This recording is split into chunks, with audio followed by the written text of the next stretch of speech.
acting all high and mighty over a mere $3,000.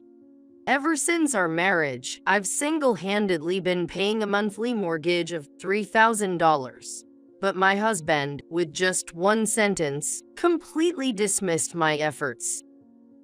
This happened during one of our regular family meetings. Suddenly, my husband, Brian, slammed the table and stood up. His mother, sitting next to him, followed suit. A parasite who doesn't even do housework should just leave. Both were visibly furious, and it seemed impossible to have a reasonable discussion or talk about future improvements. They didn't even seem remorseful about the past. So, to both of them, I just smiled and replied, "Yes, I'd be delighted to." Brian and I were about to celebrate our third wedding anniversary. We both worked and everything went smoothly up until our marriage. Originally, Brian lived with his mother, but upon getting married, we decided to buy a condo. "Are you sure your mom will be okay alone in the house, now that you're moving out with me?" She has my dad's inheritance and her pension. Of course, I'll visit her from time to time. While I felt slightly guilty about his mother, living alone with Brian was more appealing, so I indulged in his assurances. Initially, we planned to split all expenses, but Brian proposed a different arrangement. I was thinking, splitting everything might be tough.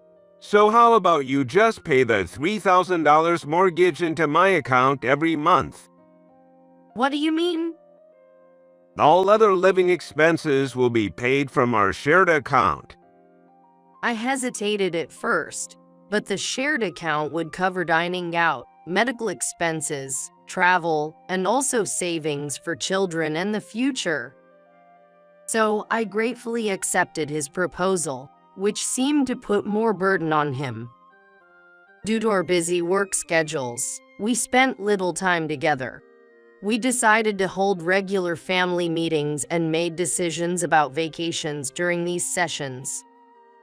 However, about a year into our marriage, Brian suddenly stopped contributing to the shared account.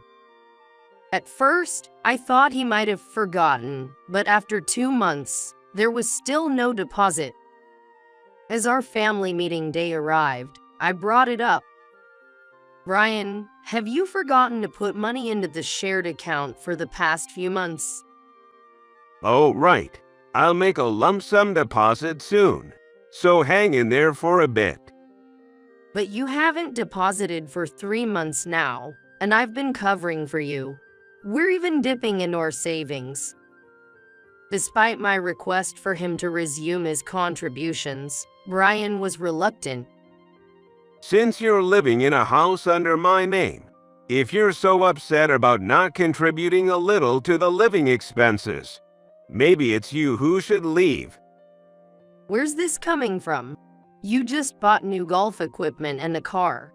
It's not like you're out of money. That's not the case. Then what's going on? It's not like you, and I'm worried. But then I was shocked by his response. Brian had quit his job around the time he stopped contributing to the living expenses. As we discussed this, he became more aggressive. A company that promotes less intelligent people over me is not worth my time. What about your next job? I'm talented. I'll get a good job in no time. But it's been 3 months. Maybe you should lower your expectations a bit. I can't do that. I will get back at my old company by joining a renowned one. But we need your contribution to the living expenses. You work too. You can cover it until I find a new job. As he normally has a high pride, I didn't expect he'd refuse to get a new job to this extent. I decided to be patient until he found a new job. "Please find a job soon." But make sure you don't forget to deposit the $3,000 mortgage into my account every month. For a housewife who doesn't even do proper housework, it's like you're just leeching off. His words pierced my heart. I realized for the first time that he could hurt someone without any guilt. Despite my efforts to persuade him to work during our family meetings, he would grumble instead, never making an effort to find a job. "There are no good companies. None of them suit me," he'd say. Recently, after a hard day's work, he said an unbelievable statement. Since I'm letting you live in my house, and you're working, maybe it's not a problem if I don't work and you cover the living expenses. He said that laughingly, but his eyes didn't seem to be joking. A year passed without Brian finding a job. When I came home, I found the hallway stacked with boxes. Panicked, I asked Brian, who had been cooped up at home, what was going on. It seems hard for Mom to live alone, so I decided to let her stay here. Looks like she can manage without me since I moved out. It's only natural to take care of her. What? I wasn't informed about this. This is my house, so I don't need to consult you. You should realize that you're just staying here. Dumbfounded by his logic, I hoped his attitude would change once his mother, Susan, arrived. A few days later, after working overtime, I returned home to find Susan lounging as if she owned the place. Oh, the wife who doesn't even do housework is back late. She greeted me, her first words full of sarcasm. She constantly threw snide remarks. Once, when Brian complained about our condo being smaller than his childhood home, she said, If it weren't for someone who can't even manage the house, Brian could have relaxed at my place. Another time, when I checked with Brian about the rapidly depleting shared account. You don't do housework, so at least let us eat good food. That's why Brian has no motivation to work. It's really greedy of you to even talk about Brian's account money. Since Brian stopped contributing, I had been putting extra money into the shared account to cover utilities. But after this incident, I only deposited the exact amount needed. First of all, Susan has always been overly indulgent with her son Brian, believing everything he says is right. Susan, in her mind, perceived me as a bad wife who demands living expenses from her husband despite not doing housework and not appreciating living in his house. Brian still didn't find a job even after Susan moved in. Instead, they often went out, spending more money and even taking loans after I reduced my contributions.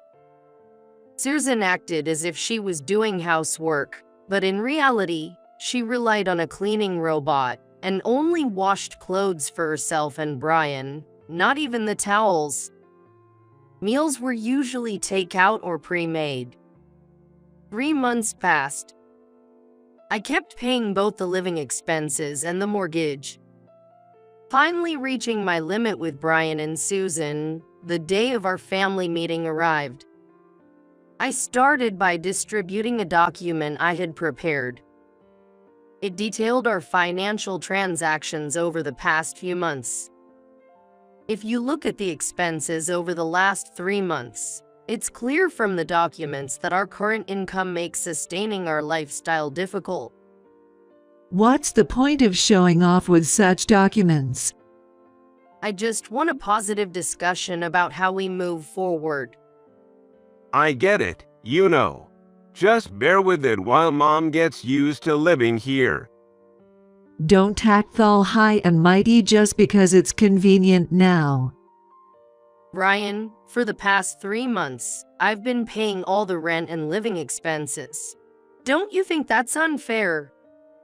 Brian, infuriated, slammed the table and stood up. all high and mighty over just $3,000. Who do you think you are? I'll pay when I get a job. The house is in my son's name, and the mortgage is deducted from his account. Whatever you contribute is essentially his money. If you hate it so much, then leave my house. I'm talented. I don't need you. Mom can take care of the house. Yeah, parasites who don't do housework should leave. Realizing any further discussion was futile, I gave up trying to reason with them. Smiling, I replied, "Yes, I'd be delighted to." This decision felt right. I recognized that I had longed for this separation. Brian was stunned by my genuine smile, something he hadn't seen in 2 years. "Then please sign this." What's this? Why do you have it? "You said if I didn't like it, I could leave, so I got this ready." I showed him the divorce papers. He was confused, but his mother, Susan, could hardly hide her glee. Urged by Susan, Brian reluctantly filled out the divorce papers. As he did, I mentally planned my move and arranged for a moving company, then took the completed papers from him. "I'll be out by the end of the month, so please be present on the moving day." If you're leaving, that's an easy request. She was unusually cheerful at the prospect. "Once I've moved, I'll file the divorce papers myself, so don't worry." Well, at least you're useful for something. Go ahead then. Ignoring Brian's attempts to say something, I pushed the conversation forward with an enthusiastic Susan. This will be refreshing. I agreed with her last remark as I left the room. On moving day, I had the movers take out all my belongings and the furniture I had bought. As they removed almost every appliance in the house, Susan confronted me. How much are you taking? Are you out of your mind? "I bought everything here myself, and the receipts are all in my name. I'm only taking what's legally mine." So what? Everything in this house is obviously mine. "If this is your house because it's in your name, then my furniture is mine because it's in my name, right?" I retorted, leaving Brian speechless. Susan watched us with a scowl, but I continued instructing the movers. "That's everything. Thank you." What's this? There's almost nothing left. You knew I liked that sofa, didn't you? "If you like it so much, feel free to buy the same one. Oh, and from next month, I won't be paying for the condo's mortgage or living expenses, so make sure you cover them." What? You can't just spring that on us. As his wife, you should support him until he finds a job. "Why would I pay when I'm told to leave?" Brian won't agree to this. Suddenly not paying is ridiculous, right? Of course, you were the one supposed to pay the mortgage. "You broke the promise to contribute to the living expenses first. Why should I keep mine?" You just bought a new car, and now you're saying you can't pay?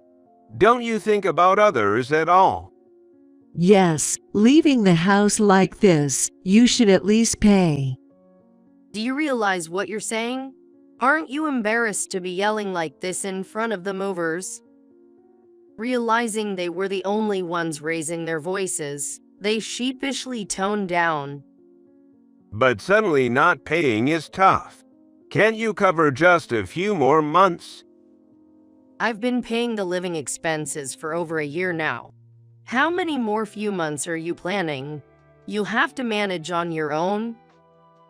Don't be so cold. We're still married. Why leave? Let's live together like before. I'll do the housework. It's easier with me here, right? "You barely did any housework. Meals were takeout, and I took out the trash, remember? And we won't be married much longer. Don't worry. Look, you were so happy to have him sign this. I showed them the divorce papers with a smile. Leaving the two speechless, I left the house. After the divorce, true to my word, I stopped paying the mortgage. The account was maxed out due to Brian's car purchase, leading to a default on the mortgage. Despite receiving notices, Brian ignored them, continuing to default. Eventually, a lump sum payment was required, but neither Brian nor Susan could manage it. If they had consulted the bank after the initial default, they might have been able to keep the house, but pride got in the way. In the end, the house was seized, and both Brian and Susan ended up with debt and a bad credit rating. Brian's hope of landing a job at an elite company didn't pan out. Now, he's doing low-paying physical labor to pay off his debts. Susan, relying on her pension, had to start an unfamiliar part-time job, but it seems she's being ridiculed by younger colleagues for not being able to do much. Despite this, their debt repayment was precarious, and my ex-husband Brian came asking if he could borrow just $1,000. His previously arrogant demeanor had vanished, replaced by a nervous one. To him, I replied with a smile, "I don't want to act all high and mighty over just $1,000, so I'll have to decline." And with that, I decisively cut ties with both of them. Returning to living alone, I've been feeling less stressed, and recently I've been complimented at work for being more upbeat. Thanks to my softer demeanor, I was even invited to a dinner by a popular boss, just the two of us. It looks like I'm ready to take a new step forward, both personally and professionally.